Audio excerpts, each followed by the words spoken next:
ఇక్కడ అన్ని రకాల అవకాశాలు ప్రభుత్వం కల్పిస్తుంది.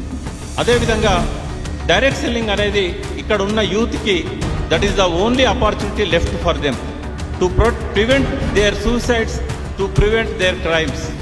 కాబట్టి ఇక్కడున్న డైరెక్ట్ సెల్లింగ్ డిస్ట్రిబ్యూటర్స్ అంతా ఒక్క నిమిషం కూడా వేస్ట్ చేయకుండా వీలైనంత తక్కువ టైంలో ఎక్కువ మందిని కలిసి వాళ్ళని మోటివేట్ చేసి వాళ్ళని డైరెక్ట్ సెల్లింగ్ బిజినెస్లలోకి తీసుకురావాల్సిన అవసరం ఉంది. One important thing I observed in your report mister Chetan, I think you not said anything about that. 100% direct selling డిస్ట్రిబ్యూటర్స్లలో 84% graduates and post graduates. They are not uneducated, they are not just literates. ఇది I was surprised by seeing in this report.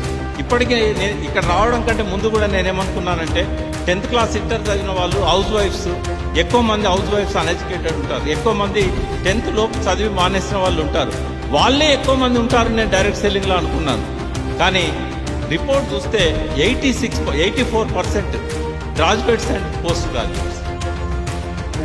అంటే ఇప్పుడు అర్థమైంది ఎందుకు gents ముందున్నారు. ఇక్కడ ఈ సంవత్సరం మనకు 1% జెంట్స్ ఎందుకు ముందున్నారంటే they want to find their primary source of income in direct selling.